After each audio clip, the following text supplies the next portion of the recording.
Coucou à tous.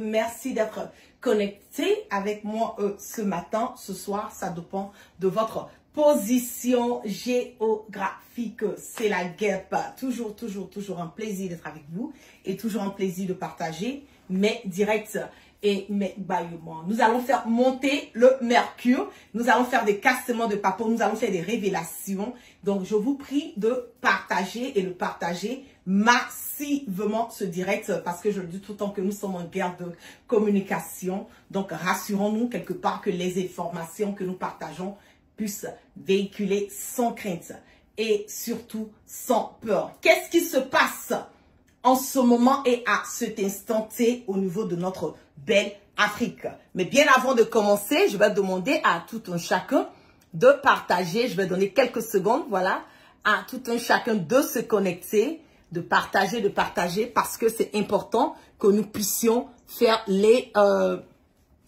cassements de papo et c'est important pour nous aussi que nous puissions dire réellement ce qui se passe au niveau de notre belle Côte d'Ivoire parce que nous sommes à l'approche des élections. Donc rassurons-nous que nous partageons les informations, mais surtout que nous partageons les informations dans leur intégralité. Qu'est-ce qui se passe?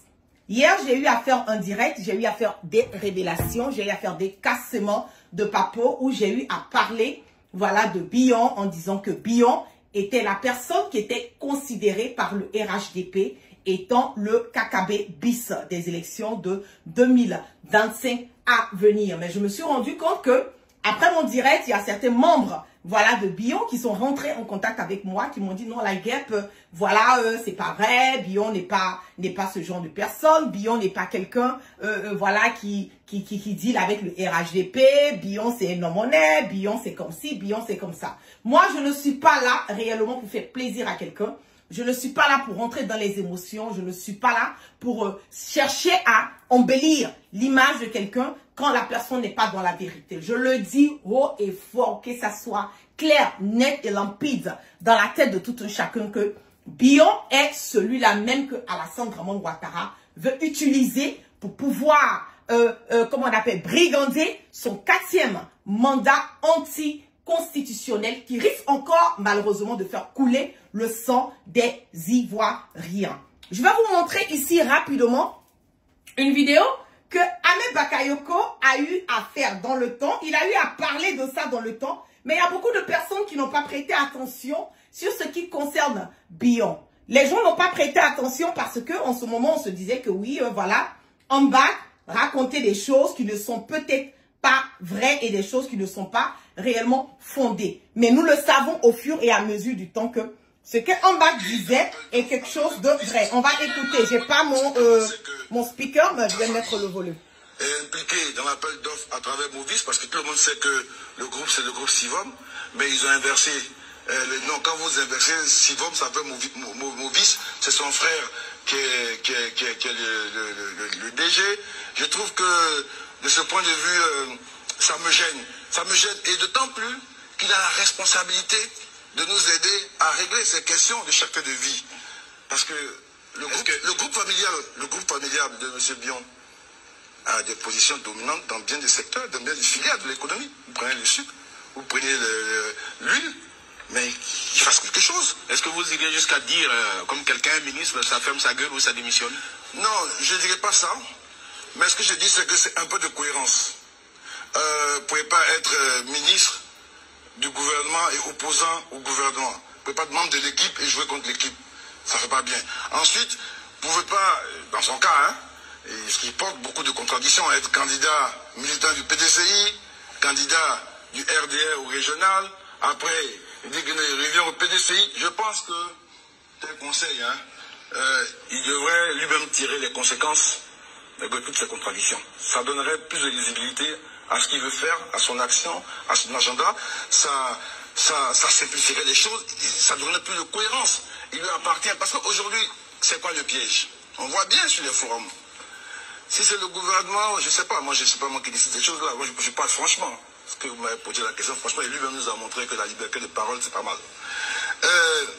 Si on le démissionne, on va dire, ah, comme il s'est plaint, on a démissionné. Et s'il ne réussit pas à baisser les prix, il va dire non, c'est parce qu'il y avait le port. Je trouve que nous mettons dans une situation embarrassante. Moi, je l'invite à revenir dans l'esprit d'équipe. Nous sommes une équipe autour du Premier ministre. Nous pouvons gérer ces contradictions et faire avancer le pays. Très bien. Ok. Le ministre du Commerce. Donc, vous comprenez déjà que, auparavant, au sein du RHDP, on connaît déjà le poids de Bion. Bion, c'est quelqu'un qui est partout et qui est nulle part, mais qui est partout à la fois.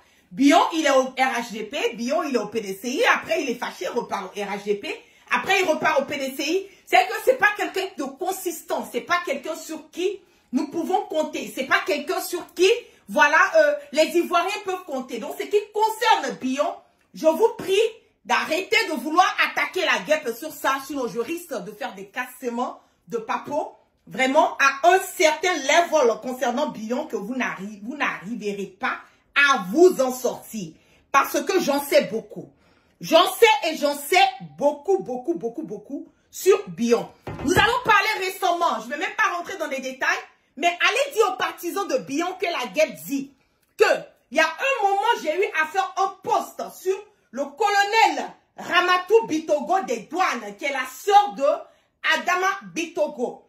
Et j'ai eu à parler que Bion et Adama Bitogo, et j'ai mis un point d'interrogation.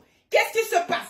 Il y a eu plus de 149 conteneurs d'EDA qui devaient sortir sous un faux, voilà, faux manifeste de la douane de la Côte d'Ivoire qui a été saisi. Je le dis haut et fort et limpide que Bion est en communication, Bion est en relation avec le RHDP. Et quand cette douane, et c'est pas une première fois, quand ces 49 conteneurs ont été saisis, c'était les histoires de café cacao qui faisaient sortir, voilà, en catimini.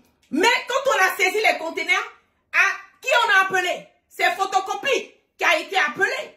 C'est Photocopie qui a été appelé pour mettre sous radar. Je vais m'arrêter là pour le moment parce que si je vais rentrer dans les cassements de papo de Bion, j'en ai beaucoup à dire concernant Bion. Donc, je vais demander aux partisans de Bion de la fermer, de la boucler et de rester sous radar. Ce qui concerne la guerre parce que j'ai des informations à cassement de papo concernant Bion. Voilà, sur les fausses trafics, sur les faux coups qu'il fait en Côte d'Ivoire, mais qui est quelque part protégé par le gouvernement de Alassane Dramane Ouattara parce que, bien évidemment, il est avec le pouvoir en place. Mais qu'est-ce qui se passe? Nous allons revenir maintenant sur le sujet de Alassane Dramane Ouattara et de Macron. Nous avons eu à parler, et je le dis ouais et fort, que les élections de 2020 ont été des élections truquées, ont été des élections où Alassane Dramane Ouattara a menti, à la France a menti, à la communauté internationale, que lui, quelque part, il fallait forcément qu'il vienne succéder parce que Amadou Gon Coulibaly, qui était son poulain au temps, est décédé. Et il a même allé jusqu'au point de dire que s'il n'arrivait pas à accéder à la tête de la Côte d'Ivoire en 2020 et que cela risquait d'emmener des troubles au niveau de notre pays. Je vais écouter et nous allons tous écouter ce que Emmanuel Macron nous a dit. Parce que quand ça vient de la bouche de la guerre, on a tendance souvent à vouloir faire des polémiques là-dessus. Mais nous allons écouter ce que Emmanuel Macron nous dit concernant les élections de 2020. On y va. Question de la Côte d'Ivoire. La Côte d'Ivoire, il y a un président qui s'exprime, qui dit « je ne ferai pas de troisième mandat ». Je crois, moins de 10 minutes après, je m'exprime sur les réseaux pour dire « formidable, c'est historique », ce que fait Ado. Il se trouve que le candidat décède pendant la campagne. J'ai eu moi-même, comme vous le savez, puisque ça a été public, j'ai fait le maximum pour qu'un autre candidat intervienne. Je ne suis pas en charge du parti qui a proposé le candidat. Et donc, il a été dans une circonstance un peu exceptionnelle que vous avez vécue de plus près que moi, mais entre guillemets, et je ne peux pas lui reprocher d'avoir perdu celui qui était un ami, qui était son Premier ministre et qui avait vocation à être le candidat à l'élection, mais il l'a remplacé, c'est lui qui a été réélu. Et dans ce cas-là, il n'a pas pu tenir son engagement. Mais la France a été très claire dans la demande qu'il y avait de transition, de préparer une nouvelle génération et d'œuvrer à la réconciliation. Quand je vois ce qui a été fait ces derniers mois, c'est plutôt le chemin qui est suivi. Donc, j'appelle ça juste de la clarté et de l'honnêteté. Ces situations ne sont pas comparables, ce ne sont pas les mêmes.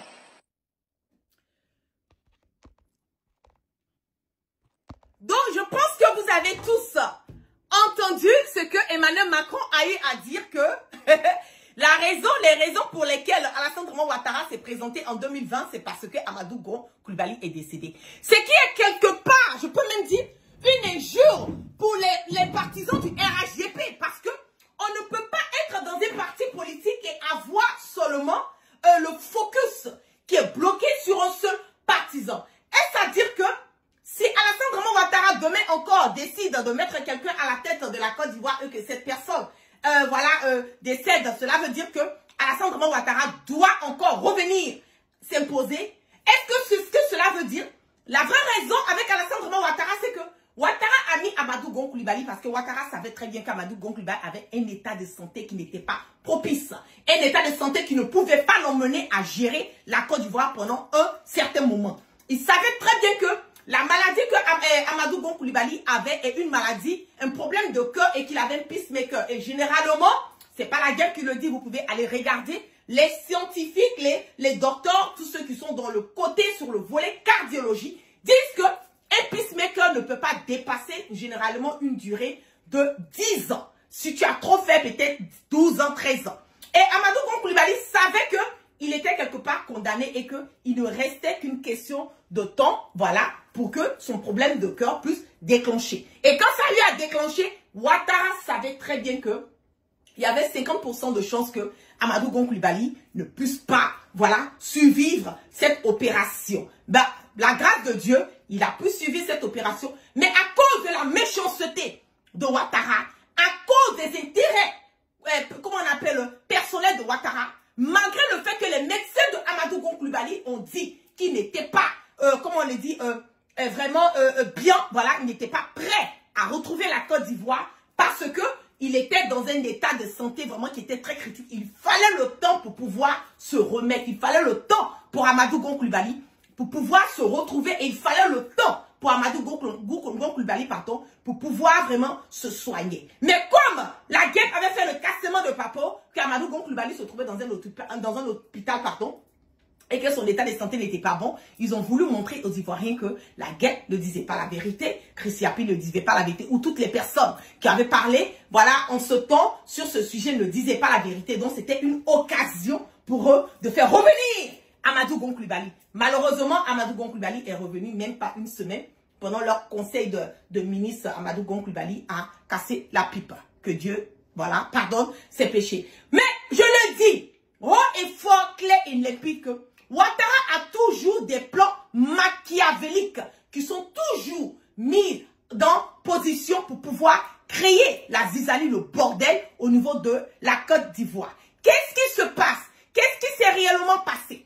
Je vais partager avec vous ici une vidéo qui va nous parler de Alassane Draman Ouattara depuis les années 90. Ouattara qui a toujours été un déstabilisateur de pouvoir. Alassane Draman Ouattara qui a dit, et celui-là même, je cite, « Je frapperai ce pouvoir moribond et il tombera ».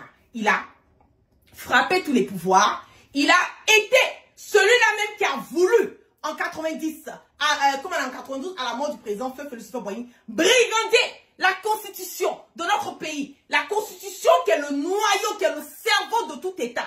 Ouattara est un habitué et un bandit notoire, un sanguinaire, un dictateur. Voilà, qui est venu de Saint-Doux, venu perturber la quiétude des Ivoiriens, qui a toujours été à la base des déstabilisations et qui a toujours été à la base de vouloir changer, voilà, les constitutions de notre pays. On va écouter ce que le ministre dans le temps, le ministre du Conseil économique et social, M. Laurent Dona Fologo, a eu à dire concernant Alassane Draman Ouattara. J'ai encore d'autres révélations à faire sur ce qui s'est passé dans comment on appelle la rébellion de 2000. Ce qui s'est passé et comment est-ce que la planification de vouloir enlever le président Laurent Gbagbo, ça ne sort pas de la bouche de la guerre. Nous allons découvrir plein de choses aujourd'hui sur ce direct. Je vous prie de continuer à faire monter le mercure, à partager massivement parce que je le dis tout le temps que nous sommes en guerre de communication. Donc rassurons-nous que les informations que nous partageons véhiculent sans crainte et surtout sans peur. Je vais vous faire regarder rapidement. Voilà ce que le président de la Constitution, Conseil économique et social dans le temps, M. Laurent Dona Fologo, nous dit concernant la manigance que Ouattara a voulu faire concernant notre pays. On y va, on l'écoute. Voilà. Donc, je suis la trajectoire et nous arrivons en 93, comme vous l'avez dit. Oui. Le même M. Ouattara, oui, qui était Premier ministre à cette époque, ne voulait absolument pas entendre parler de la succession de M. Bédié, la succession constitutionnelle, ouais, c'est-à-dire une succession sans élection. Exactement. La Constitution disait qu'en cas de décès du président de la République, c'est le président de l'Assemblée nationale qui devient président de la République. C'était clair, c'était voté à l'unanimité, c'était adopté, c'était constitutionnel. On appelait ça l'article 11 à l'époque. Eh bien, à la mort du président Houphouët-Boigny, le même Ouattara, qui était Premier ministre de M. Houphouët-Boigny, en relation, en complicité avec un de nos aînés, paix à son âme, qui s'appelait le président Philippe Yassé, ancien président de l'Assemblée nationale, ensemble, on voulait empêcher l'application de la Constitution. C'est comme aujourd'hui, le Conseil constitutionnel. Eh bien, là aussi, je me suis opposé. Et puisque j'étais secrétaire général du PDCI, nous avons réussi, avec les membres du bureau politique et tous les militants, à dire c'est l'application de la Constitution ou rien. D'accord. Et nous avons réussi à imposer, à faire appliquer la Constitution, et nous avons fait une transition pacifique et sans effusion de sang. D'accord. L'adversaire de M. Gbagbo. Oui. En 1993, oui, quelques jours avant la mort du président Houphouët-Boigny, je vous dis la vérité, vous comprenez? Oui. Il y a beaucoup d'Ivoiriens qui ne savent pas ce que je vais vous dire. D'accord. En 1993, donc, peut-être une dizaine de jours avant la mort du président Houphouët-Boigny, le président Houphouët-Boigny était agonisant à Yamoussoukro. Oui. Il était revenu de Genève et il était agonisant à Yamoussoukro. Monsieur Ouattara, Premier ministre, qui était en fait le chef de l'État. Oui. Parce que, dans notre Constitution, lorsque le président de la République est empêché, c'est le Premier ministre qui le représente et qui gère. Qui gère les affaires de l'État. Je peux donc dire que M. Ouattara était pratiquement le chef de l'État en Côte d'Ivoire en 1992 et en 1993. 2 années où le président Houphouët-Boigny physiquement ne pouvait plus tenir. Ça, c'est une réalité. Et il sait que c'est vrai. J'ai dit que M. Ouattara, sachant que je suis le secrétaire général du parti du président Houphouët-Boigny, le plus grand parti de l'époque, oui, n'est-ce pas, m'a appelé, oui, a eu une rencontre avec moi chez lui, m'a proposé d'être avec lui pour que la Constitution, quand le président viendrait à mourir, ne soit pas appliquée. Et je vous le dis. Et vous avez entendu. Alassane Draman Ouattara dit au ministre Fologo, il convoque le ministre Fologo et il lui dit qu'il veut que la Constitution qui permettait au président Henri Konan Bédié de succéder directement au président Feu Félix Houphouët-Boigny ne soit pas respectée. On va écouter. On laisse couler. Et moi j'ai dit non. Parce que moi je suis pour la Constitution ou rien. Je lui ai dit non. Je lui ai dit je ne vois pas ce qui vous permettrait de ne pas appliquer la Constitution. Et puis je ne vois pas comment vous pourriez accéder au pouvoir sans Constitution, sans élection, sans rien. C'est impossible. Donc, nous sommes restés à parler de 21h jusqu'à minuit. Il ne m'a pas convaincu. Le lendemain, c'était un samedi, il m'a fait convoquer par son allié et complice, le vieux Philippe Yassé, qui a tenté la même opération. J'ai eu le courage de lui dire, avec tout le respect que je vous dois, président, c'est non. Moi, c'est la Constitution ou rien. Vous comprenez? Oui, monsieur. C'est pourquoi moi, je suis un homme de la Constitution. Lorsque M. Gbagbo a été élu en 2000, j'ai reconnu M. Gbagbo, alors que les candidats du PDC avaient été rejetés par la Cour suprême. Mais j'ai reconnu, parce que je dis toujours de 2 mots, il faut choisir le moindre. Oui. Ceux qui aiment la Côte d'Ivoire ne doivent pas prendre la voie des troubles en Côte d'Ivoire. D'après, vous voyez, nous perdons du temps depuis 2000, nous sommes dans les troubles jusqu'à aujourd'hui.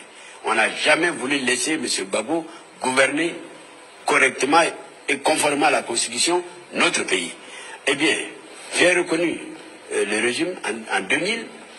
Le président Gbagbo a été le premier à proposer un gouvernement d'ouverture.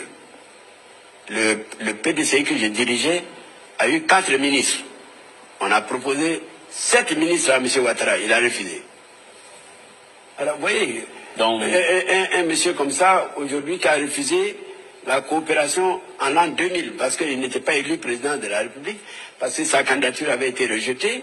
Bon, je peux douter de sa volonté de dialogue aujourd'hui. Donc mais moi je vous dis, il veut le pouvoir par tous les prix, lui, alors. Quand vous expliquez tout ça, ça veut dire que... Oui, mais quand vous... Parce que vous m'avez dit, vous ne voulez pas... Vous n'êtes pas dévoré par une ambition démesurée. Et vous me demandez si mon autre frère le serait. Je vous cite des faits. Et je vous laisse tirer vous-même les conclusions. Bon, mais on va revenir, comme vous connaissez mieux ce pays. M. Ouattara, selon les résultats provisoires des élections, il a gagné avec 54%. Et c'était sa base au nord. Est-ce que vous pensez que c'est vrai qu'au nord, il peut gagner parce que c'est plus peuplé, le nord? Non, c'est moins peuplé. Ah, c'est moins peuplé le nord. Mais oui, le nord, il n'y a personne. Au nord, nous ne sommes pas peuplés. Je suis du nord. Et moi, je ne suis pas un nordiste fabriqué. Je suis un nordiste authentique. Lui, il est fabriqué alors. Vous voyez, regardez sur mes joues. Oui. Je porte la carte d'identité. Est-ce que vous entendez même ce que le ministre Fologo? Il dit, lui, il n'est pas un nordiste fabriqué.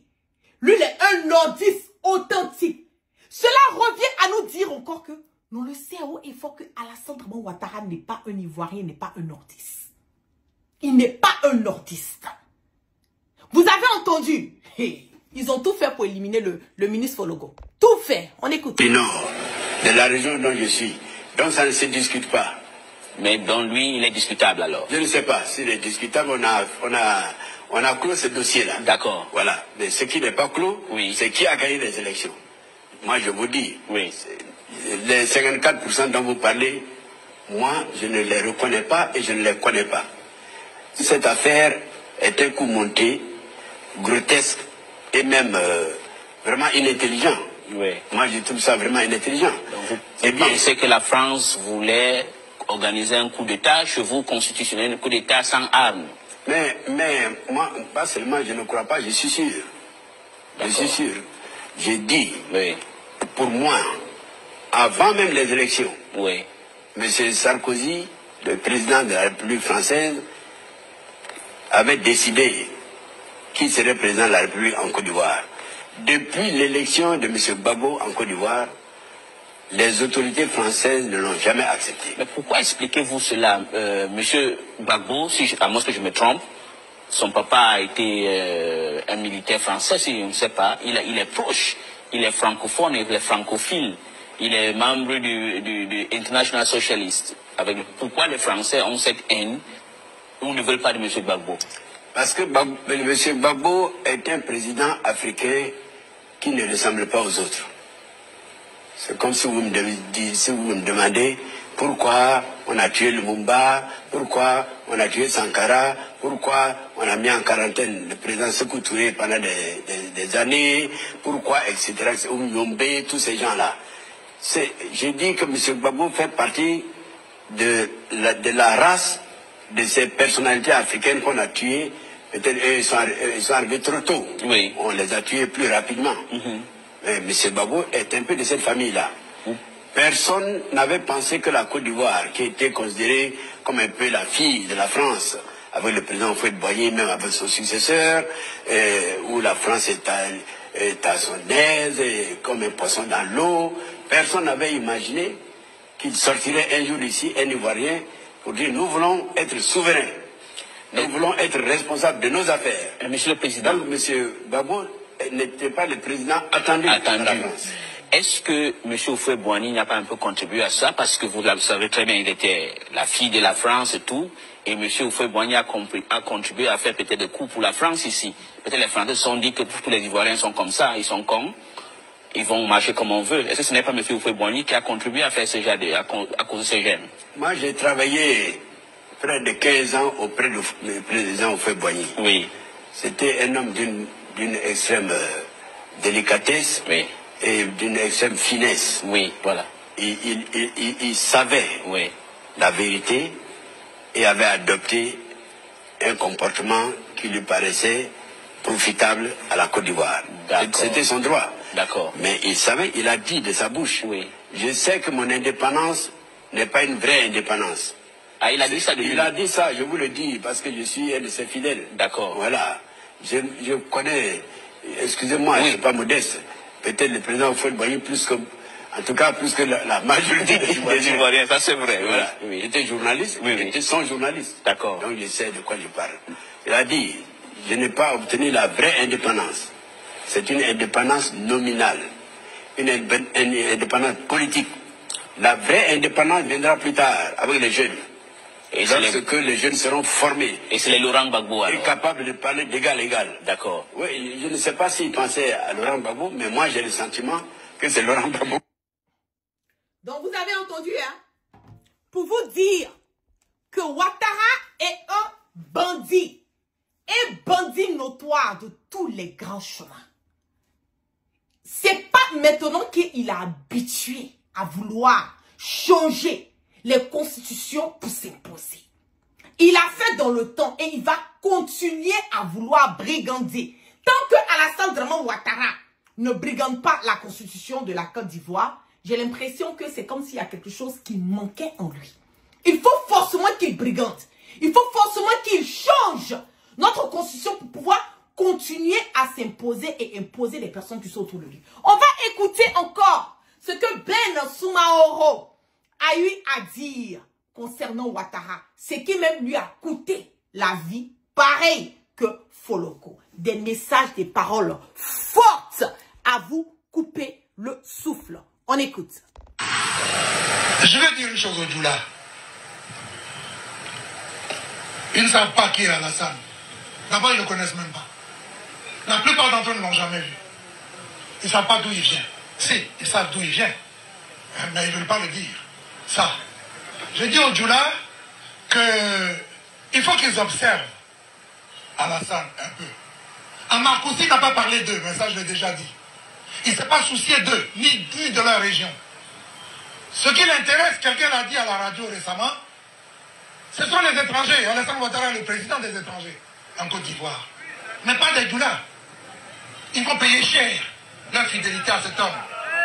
Ils vont payer cher leur fidélité au diable. Alassane Ouattara, c'est lui qui a donné les ordres. C'est Ibé qui a exécuté. On m'a pris un soir pour rien chez moi. Parce que je parle, mais parler aussi.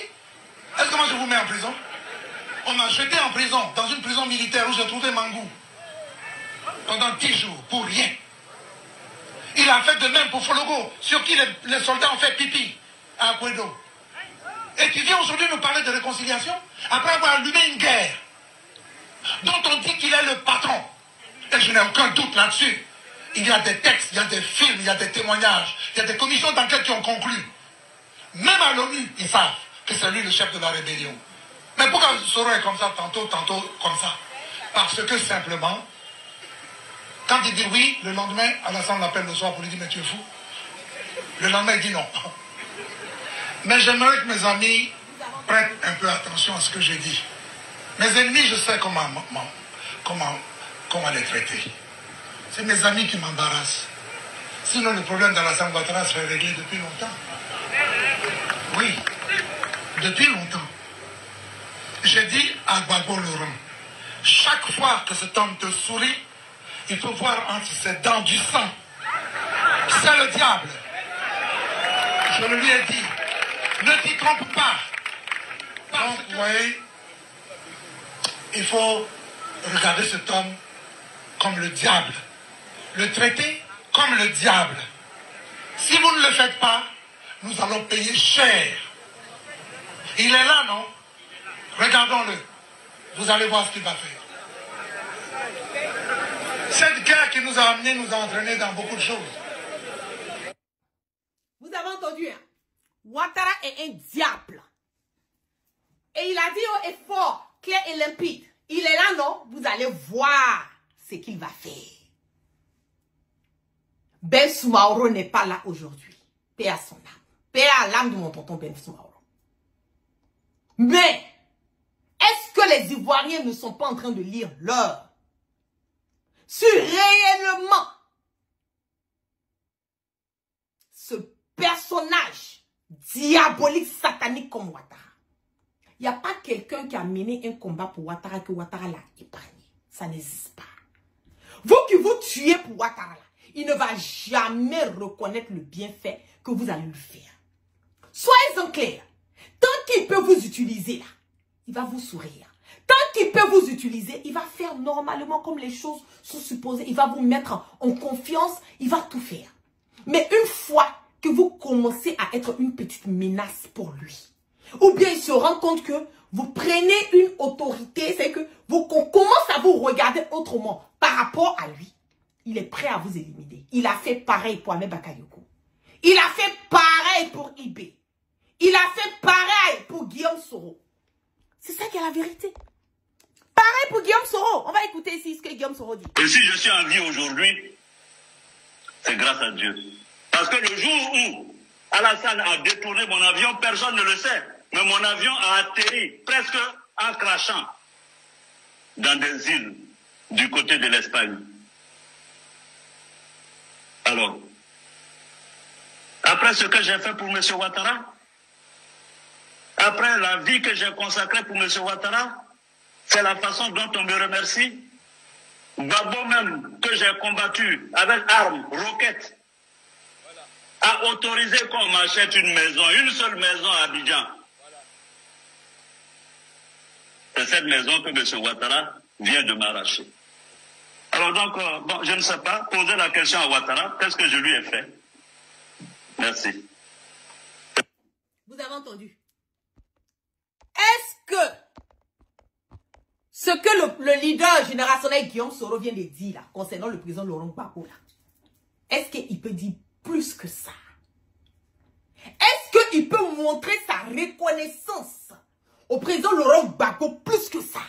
Est-ce que ce qu'il a dit là, on l'a obligé de venir dire? C'est en cela, moi j'ai toujours le respect pour Guillaume Soro. Et j'aurai toujours du respect pour Guillaume Soro. Parce que venir là, dire quelque chose, reconnaître le bienfait que quelqu'un t'a fait, toi-même, les gens même savent que tu n'es même pas obligé de le faire.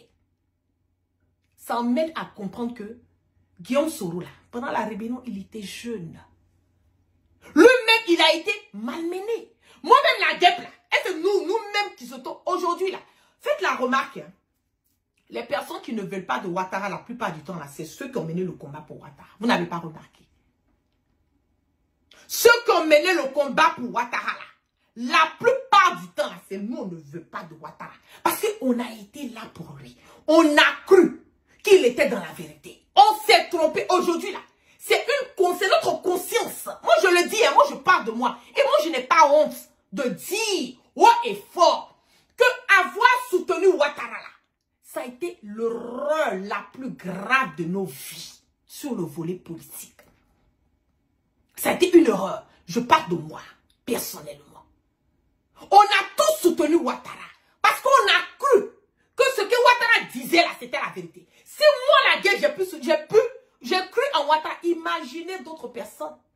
Même le président, comment on appelle, Bédié, il a cru en Ouattara parce que, un moment, il a fait une coalition avec Ouattara. Donc, même mon papi, Henri Konan Bédié, lui-même, il a cru en Ouattara. Imaginez, moi, je suis sa petite fille là. Comment? Imaginez Guillaume Soro. Imaginez. Le président Bédié, un ancien politicien. Lui, il a cru à Ouattara à un certain moment donné. Vous pensez que c'est Guillaume Soro qui ne pouvait pas croire à Ouattara? Ou bien moi, la guerre, je ne pouvais pas croire à Ouattara? Le monsieur nous a menti sur tous les fonds. Il nous a menti sur tous les fonds. Il a été la naque du siècle pour la Côte d'Ivoire. Je le dis, haut et fort, que ça soit clair, net et limpide dans la tête de tout un chacun. Ouattara a trompé. Donc ceux qui disent, ah mais tu étais élu hier, non? Aujourd'hui là, pourquoi? Oui, on était tous avec lui hier. La plupart, nous tous, on était avec lui hier. Mais est-ce qu'on n'a pas compris? Est-ce qu'on ne s'est pas rendu compte? Est-ce qu'aujourd'hui, on n'est pas en train de mener un combat pour l'enlever? C'est ça qui est important. Sinon, tout le reste, là, c'est des verbages, comment on appelle, creux. Tout le reste, là, c'est du blablabla. Aujourd'hui, on constate que le mal, le cancer et la gangrène, pas seulement de la Côte d'Ivoire, mais de l'Afrique et Alassane Draman Ouattara. Comment nous allons faire pour enlever ce mal? Parce que ce mal-là, il a été introduit bien avant même que la guerre commence à connaître Ouattara.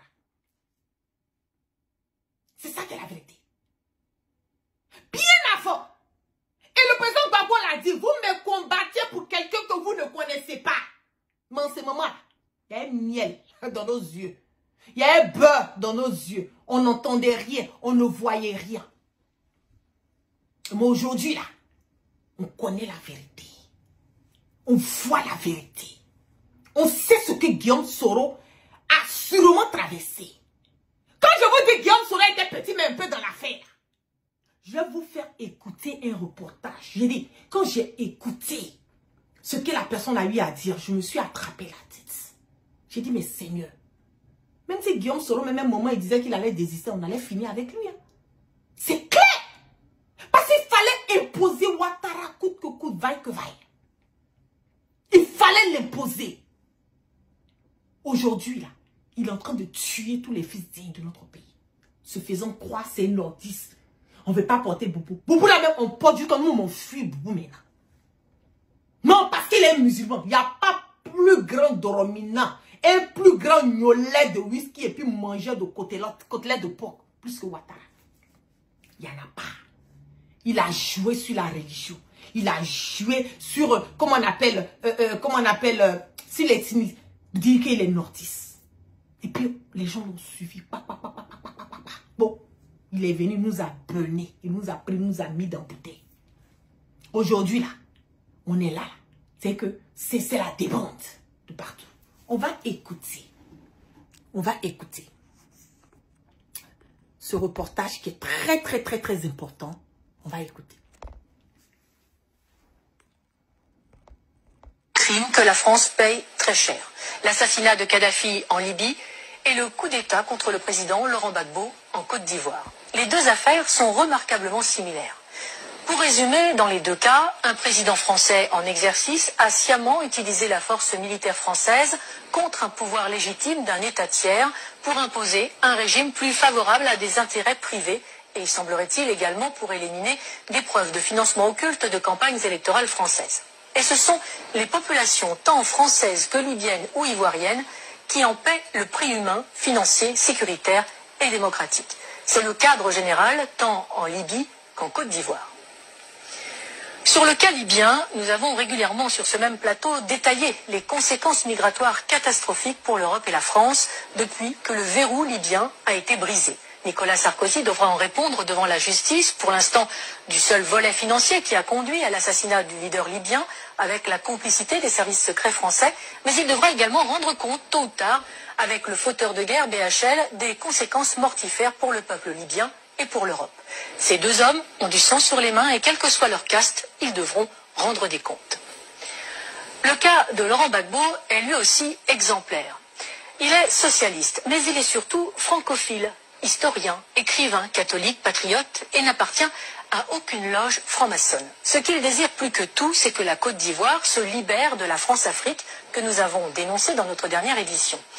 Il veut aller, comme il le dit lui-même, au-delà des discours. Je cite, « Pour l'instant, il n'y a que des discours. Tant que les piliers seront debout, la présence de l'armée française, le franc CFA et le choix des présidents, la souveraineté des pays d'Afrique ne sera qu'un leurre et la France-Afrique, la réalité.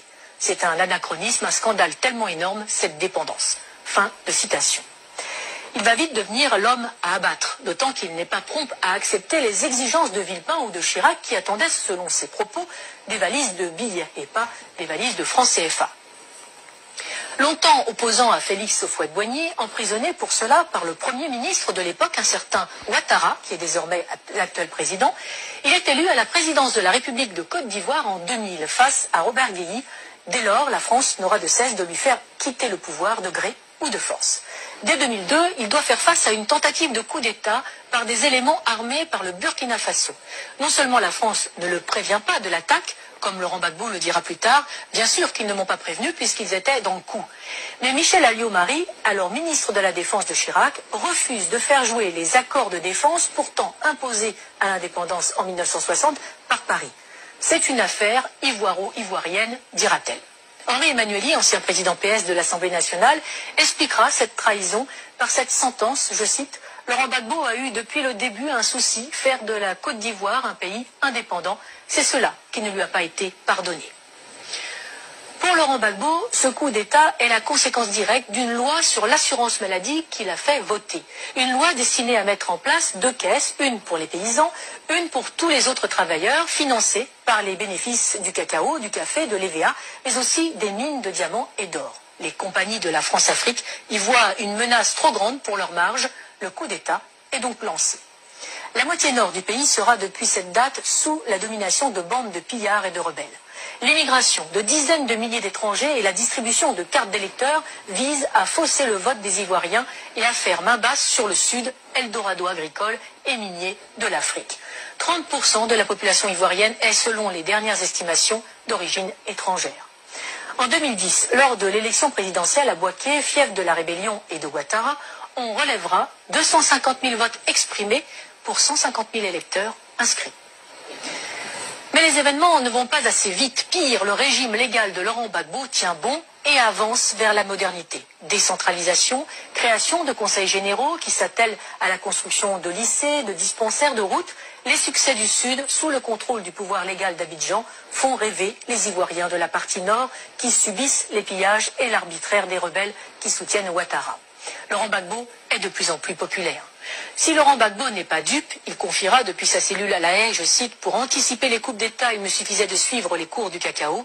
Il fait preuve de retenue, accepte de discuter même avec les rebelles, et malgré le double jeu du gouvernement français. L'ONUCI, l'opération des Nations Unies en Côte d'Ivoire, saluera même le professionnalisme des opérations militaires de l'armée ivoirienne qui ne provoquent aucun dégât collatéral ni victime innocente. Il faut donc trouver un prétexte. La première tentative majeure date du 6 novembre 2004. 2 Sukhoi de l'armée ivoirienne, pilotée par des mercenaires biélorusses, bombardent la zone de confiance, dénommée aussi ZOC, notamment à Man et Bouaké, et font 9 morts et 39 blessés parmi les soldats français. L'armée française réagit et détruit les moyens aériens de la Côte d'Ivoire, ce qui l'empêchera de lutter efficacement contre les rebelles. La force licorne doit se lancer à l'assaut d'Abidjan. C'est la dernière partie d'un plan en 4 phases. Un plan qui a si bien réussi en Côte d'Ivoire que la France l'a appliqué en Libye et au Mali. D'abord, un appel à l'aide d'un gouvernement fantoche ou rebelle reconnu comme légal. Ensuite, une première promesse d'aide par l'organisation régionale qui se retrouve vite dépassée. Puis, un mandat de l'ONU au nom de crimes contre l'humanité, viols, etc. Et enfin, l'intervention de la France sur le plan diplomatique, économique et militaire pour mettre en place les hommes choisis. Mais en 2004, la dernière partie cafouille.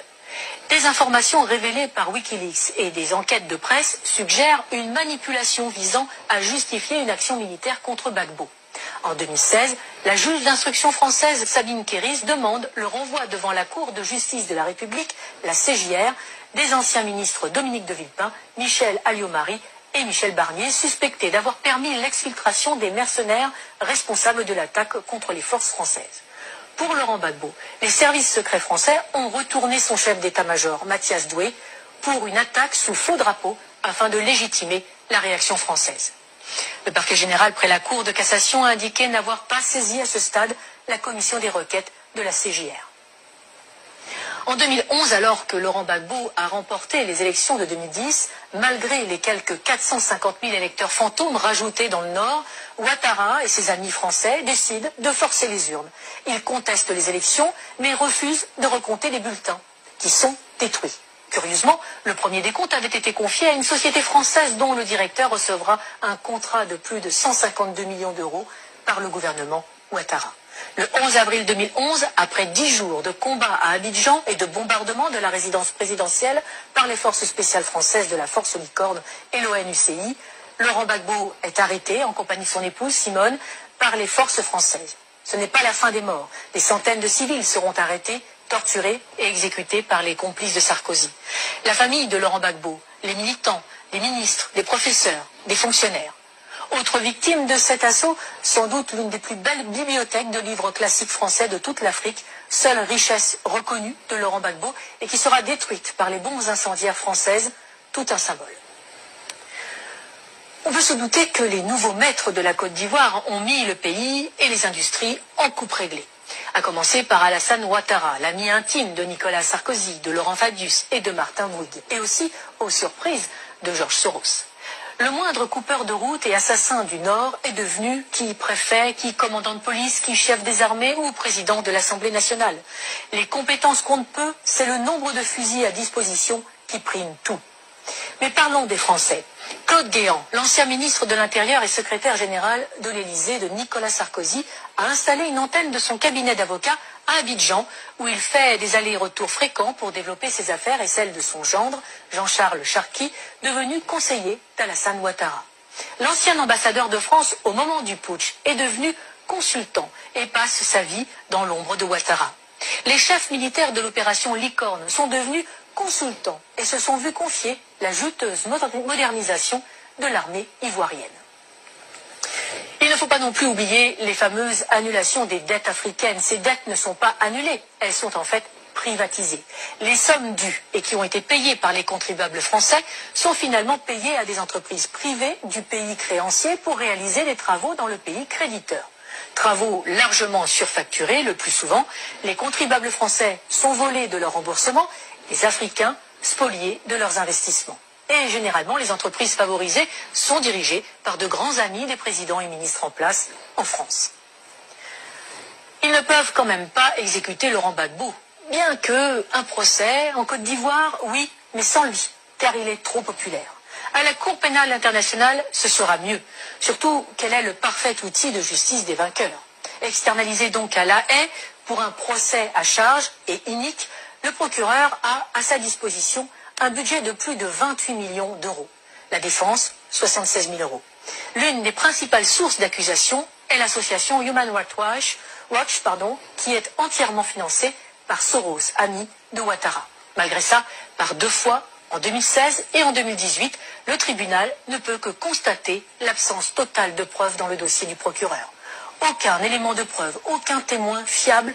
Le 15 janvier 2019, Laurent Gbagbo est acquitté par la CPI de la totalité des charges portées contre lui après plus de 7 ans de prison préventive.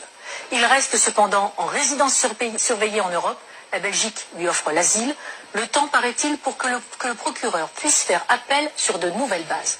Lui, qui n'a jamais réussi à monter un dossier alors qu'il a travaillé main dans la main avec Ouattara et les gouvernements français. Nous n'avons fait ici qu'effleurer ce sujet vaste et complexe qui pourrait servir de trame à une série d'espionnage et de géopolitique. Pour ceux qui voudraient aller plus loin, qu'ils n'hésitent pas à lire l'ouvrage « Libre pour la vérité et la justice » de François Mattei aux éditions Max Milo. Il est le fruit des entretiens de l'auteur avec Laurent Gbagbo pendant ces 7 années de détention arbitraire. Publié quasiment à la veille de la libération du président ivoirien, ce livre est la preuve que Laurent Gbagbo a eu raison trop tôt. Mais il n'est pas dit qu'il ne revienne pas dans le jeu politique ivoirien, totalement blanchi des accusations portées contre lui, fort de ses réussites comme président et avec un programme toujours plus d'actualité. Il faudrait plus de chefs d'État comme lui en Afrique, conscients des atouts de son continent, préférant des relations saines avec la France plutôt que l'exigence d'une repentance perpétuelle imposée aux Français pour des crimes qu'ils n'ont pas commis. Une repentance qui n'est là que pour cacher le pillage de l'Afrique par des multinationales et imposer une invasion migratoire ruineuse et destructrice pour l'Europe. Défense de l'identité nationale, mise en œuvre d'un patriotisme social permettant de vivre et de travailler au pays, non-alignement, intégrité de ses élites politiques et économiques. Il faudrait peut-être aussi plus de Laurent Gbagbo en Europe. Tout a été dit. Hein. Tout a été dit. Et je pense que les Ivoiriens ont compris beaucoup de choses. Et nous allons continuer à aller dans cette lancée, mener ce combat panafricain, ce combat de la vérité, ce combat de la liberté d'expression, ce combat de la cohésion, ce combat pour mener tout Ivoirien venant du nord, du sud, de l'est, de l'ouest, en passant par le centre, à être unis. Je l'ai dit hier dans mon direct, dire que aujourd'hui nous avons intérêt, voilà, étant dans l'opposition, à se mettre ensemble, à former un bloc, aller de l'avant pour enlever ce mal, ce cancer, pardon, et cette gangrène du nom de Ouattara. On va continuer à faire des révélations. Je vous ai dit que ces temps à venir seront des moments très critiques. Voilà, sur le volet politique. La guêpe, elle est à votre disposition. Sans vous, la guêpe n'existe pas. Sans vous, il n'y a pas de cassement de papeau. Je serai là et je vais mener ce combat jusqu'à ce que Alassane Dramane Ouattara parte. Par la grâce de Dieu, Inch'Allah. Donc, vous passez une excellente journée sous la protection divine que Allah subhanahu wa ta'ala continue de nous protéger, qui nous amène le sens du discernement. Toujours unis, toujours forts. Donc, restons toujours dans ce lancer et continuez. Je vois que vous partagez et vous êtes en train de vraiment partager massivement mes directs. Vraiment, ça fait un bon moment que sur toutes mes plateformes, mes directs arrivent après souvent quand on partage. À plus d'un demi-million, voilà, de téléspectateurs sur mes directs. Cela veut dire qu'il y a plus d'un demi-million de téléspectateurs qui voient, qui ont compris, qui sont en train de faire des éveils de conscience. Donc, je vous prie de continuer à partager massivement, voilà, les directs. Je vous ai dit, ma page Facebook n'est pas monétisée, donc je ne fais absolument rien sur les plateformes, mais je veux juste, voilà, que cette information que je partage puisse quelque part, voilà, véhiculer. Donc, je vous love, je vous claque plein de bisous. Vous passez un excellent mardi. Et puis, on part toujours sans crainte ni peur. Et on part toujours sûrement dans la vérité. Peace and love. Veuillez tout simplement vous abonner et activer la cloche de notification pour ne rien rater. Retrouvez Africa sur YouTube, Facebook, TikTok.